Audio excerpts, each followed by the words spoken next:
నమస్కారం అండి. నా పేరు డాక్టర్ ఆర్ఎంపి శెట్టి. జ్యోతిష్ శాస్త్ర విభాగంలో గత కొన్ని సంవత్సరాలుగా అనేక విషయాలు మీకు తెలుపుతూ వస్తున్నాను. మీరు చూస్తున్నారు, అనుసరిస్తున్నారు, లాభపడ్డారు. అత్యంత శుభకరమైనటువంటి ఆగస్టు మాసంలో కన్యా రాశి వాళ్ళు మరి అడుగు పెట్టబోతున్నారు 2024 సంవత్సరంలో. అంటే ఈ యొక్క శ్రావణ మాసం అంతా కూడా మనకి విందు వినోదాలు, శుభకార్యాలు, పూజలు, వ్రతాలు ఇవన్నీ కూడా సాగుతుంటాయి. మనకి అనేక రకాలుగా చూసుకుంటే పండగ వాతావరణం అనేది ఏర్పడుతుంది. ఈ యొక్క కన్యా రాశి వాళ్ళకి ఈ మాసం అంతా కూడా అమోఘంగా ఉంటుంది, అదృష్టకరంగా ఉంటుంది అని మాత్రం చెప్పవచ్చు. అద్భుతమైనటువంటి రీతిలో వారి కార్యక్రమాలు సాగుతాయి అని చెప్పవచ్చు. ధన రాబడి ఉంటుంది, ఖర్చు కూడా అలాగే ఉంటుంది. సమస్యలు ఉంటాయి, అవన్నీ కూడా నివృత్తి అవుతాయి. కోర్టుల్లో కేసులు ఉంటాయి, అవి కూడా మీకు అనుకూలంగా జడ్జిమెంట్ వస్తుంది. అతను విదేశాలకు వెళ్ళాలి అని అనుకుంటుంటున్నారు, ఆ రకమైనటువంటి ప్రయోజనం కూడా కలుగుతుంది. వివాహాలు జరగనటువంటి వాళ్ళ ప్రయత్నాలు ప్రారంభిస్తుంటారు. వధువుకి వరుడో, వరువుకి వధుడో ఇవన్నీ దొరికేటువంటి అవకాశాలు ఉన్నాయి. ఆపదలు మాత్రం ఎట్టి పరిస్థితుల్లో జరిగేటువంటి స్థితిగతులు లేవు. దూర ప్రయాణాలు ఏవైనా ఎందుకైనా చేయవచ్చు. వ్యాపార నిమిత్తమో, లేకపోతే విహారయాత్ర నిమిత్తమో, లేకపోతే ఏదైనా స్పిరిచువల్గానో ఏ రకంగా దూర ప్రయాణాలు చేసినా కొంత జాగ్రత్తగా తీసుకుంటే మీ యొక్క గమ్యాన్ని మీరు సుఖవంతంగా చేరుకోవచ్చు.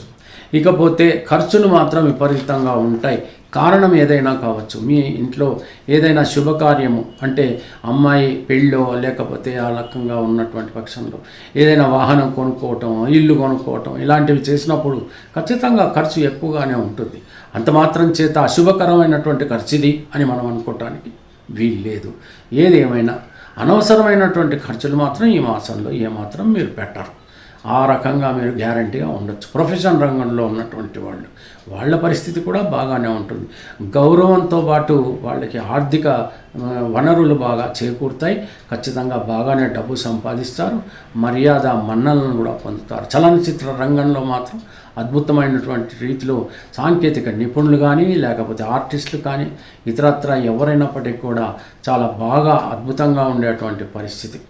ఎందుకు అద్భుతం అంటున్నానంటే మ్యాక్సిమం లెవెల్స్ అని దాని అర్థం. అంటే నా లెక్కలో అది మ్యాక్సిమం అని అర్థం. అందుకని అప్పుడప్పుడు అద్భుతాలు అంటుంటాను, అంతేగాని చమత్కారాలను మాత్రం నేను అనడం లేదు. ఇది మీరు అర్థం చేసుకోవాలి. మరో విషయం, ట్రాన్స్పోర్ట్ రంగంలో ఉన్నటువంటి వాళ్ళకి మాత్రం చాలా బాగుంటుందండి. తర్వాత విదేశాలకి సంబంధించినటువంటి వ్యాపారాలు అంటే ఎగ్జిమ్ ట్రేడ్ అంటారు, ఇంపోర్ట్స్ ఎక్స్పోర్ట్స్, వాళ్ళకు కూడా చాలా బాగుంది. రాజకీయ రంగంలో ఉన్నటువంటి వాళ్ళకి పదవులు దక్కుతాయి. తర్వాత వాళ్ళు ఎన్నో రకాలైనటువంటి మరి ప్రజాసేవ కార్యక్రమాలు కూడా చేసేటువంటి పరిస్థితి. చాలా రకాలుగా వాళ్ళు చీఫ్ గెస్టులుగా పిలువబడతారు. అక్కడ కూడా వీళ్ళు మర్యాదలు, గౌరవాలు పొందేటువంటి పరిస్థితి ఏర్పడుతుంది. ఎక్కడైనప్పటికీ కూడా కొంచెం తీయగా, ఆనందంగా, అద్భుతంగా మీరు బాగా మాట్లాడినట్టయితే, చాలా ప్రశాంతంగా మాట్లాడినట్టయితే మిమ్మల్ని చాలా కొనియాడేటువంటి పరిస్థితులు ఏర్పడతాయి. ఆ విధంగా మీరు ప్రవర్తించండి. మరి ఒకవేళ మీరు ఇంతకాలం ఏదైనా రుణాలు ఇచ్చి ఉంటారు, అవి మీకేమో తిరిగి రావటం లేదు, ఎంత మొత్తుకున్నా మీకు వాళ్ళు డబ్బు ఇవ్వటం లేదు తిరిగి. అటువంటి పరిస్థితుల్లో మీరు ఒక్క పని చేయాలి, ఏంటంటే లక్ష్మీ నరసింహస్వామి యొక్క అష్టోత్తరం చదువుతూ మీరు ఆ యొక్క రాబడిని గురించి మీరు ప్రయత్నించినట్టయితే మీ అప్పులు తిరిగి మీకు వచ్చేటువంటి పరిస్థితి ఏర్పడవచ్చు. ఇకపోతే మీకు రుణాలు చేయాలి అని ఉంటుంది. అటువంటి పరిస్థితిలో శ్రీ మహాలక్ష్మిని అష్టోత్తరం చదువుతూ మీరు రుణాల కోసం ప్రయత్నించండి. ఆరోగ్యం బాగా లేదనుకోండి, తప్పకుండా మీరు మహామృత్యుంజయ మంత్రం చదువుతూ హనుమాన్ చాలీసా చదవండి.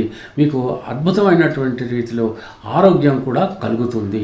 మీకు ఎన్నో ఇతరత్ర కోరికలు ఉంటాయి. వివాహాలు జరగాలనో, ఇల్లు కొనుక్కోవాలనో, వస్తువులు కొనుక్కోవాలనో, ఇవన్నీ రకరకాలైనటువంటి కోరికలు ఉంటాయి. కాబట్టి విష్ణు సహస్రనామం మాత్రం మీరు ప్రతిరోజు చదవటమో, వినటమో చేసినట్టయితే తప్పకుండా అటువంటివి లభించేటువంటి అవకాశాలు కూడా ఉంటాయి.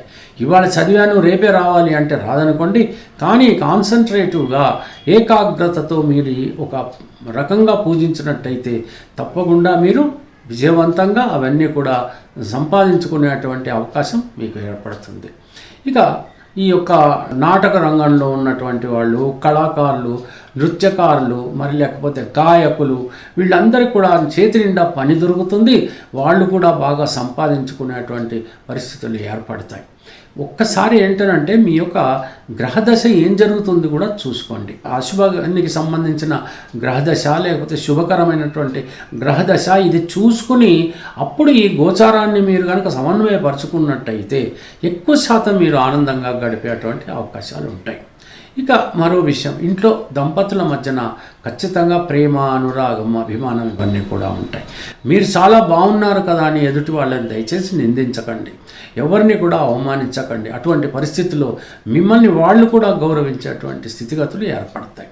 ప్రొఫెషన్ రంగంలో ఉన్న వాళ్ళు అంతే. ఒక పేషెంట్ అయినా ఒక క్లయింట్ అయినా వాళ్ళని గౌరవించండి. వాళ్ళు మీకు కావలసినటువంటి డబ్బు మీకు అందిస్తారు, వాళ్ళ పనులు నెరవేర్చుకుంటారు. ఆ రకంగా మీరు సర్వీస్ చేయాల్సి ఉంటుంది. ఇదంతా కూడా ధర్మబద్ధంగా ఉంటుంది.